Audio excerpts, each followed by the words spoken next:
Today we've got the chemistry department of the University of Otago in with a team of guys who have got a whole heap of science experiments they're going to do, and we're filming it with our Phantom camera, which is a camera which shoots at 1,000 frames per second, and that enables us to basically slow that right down, and we can see every reaction and action as it happens, so it's very exciting for us.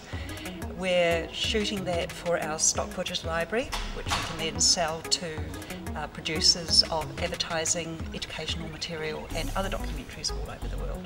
We've got guys from chemistry. We've got about 5 of them coming in. They're part of the outreach team. I've got myself and my collaborator Andrew Scott, and we've got the team from NHNZ, a couple to help drive the camera and another one doing some BCam footage. So today we're looking at some chemical demonstrations, and sort of a lot of them happen very quickly. We're just trying to look in more detail, and so we can use it for some of our outreach activities and kind of give people an appreciation for what's actually happening in front of their eyes, but in something they can perhaps get a handle on easier because it's in such slow motion. So what we're doing today is we've got a whole lot of chemicals here. We've got a very expensive camera that does a very interesting slow motion, and we're effectively just blowing up a whole lot of crap.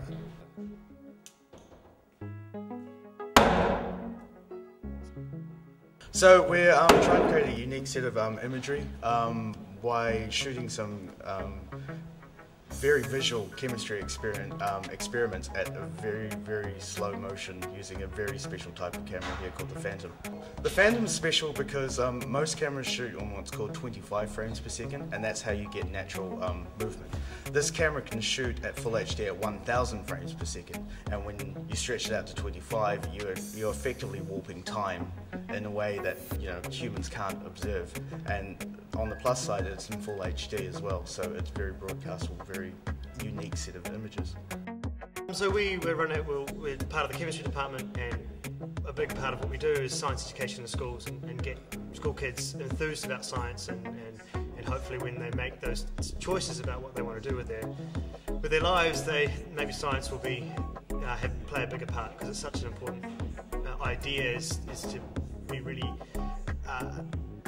clear about what's happening in science and being able to make a rational call about what you've been told in the media. So this all starts with science education at the youngest level. So a big part of the job is education in schools. I guess we can sort of see things happening that our naked eye can't see, but I guess it could be applied to some other chemical reactions that as part of a research project.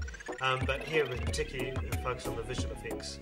But it certainly would have applications looking at things that are too quick for our eye to actually pick up. From the NHNZ point of view, the footage will be used as a promotional tool in the footage library.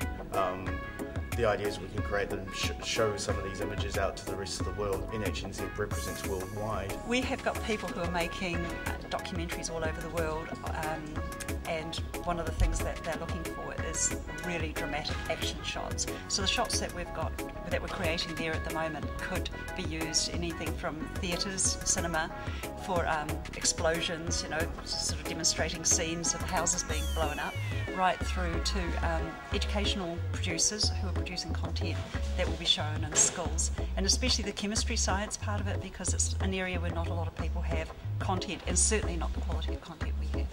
Moving Images is NHNZ's stock footage library, so anything that we've produced that isn't put into the show goes to the library, and then we can use that footage or sell that footage to other factual producers, so producers who make other documentaries, and that could be anyone from the BBC to Discovery to National Geographic in the States. And our job is to find the best shots and make sure they're aware that we have them, so they're on our website and we call them and let them know that we have it. And it's a huge business. We are looking to grow that in the next few years very quickly. Moving Images is already employing 8 people, and with a bit of luck and hard work we'll be able to grow that number. So from the point of view of employment, there's certainly opportunities there in the future, and also the revenue generated. I know that the big footage houses overseas are generating millions and millions of dollars of revenue every year, and we can do that just as well down here as they can do in New York. It's very exciting to see it from just a different perspective.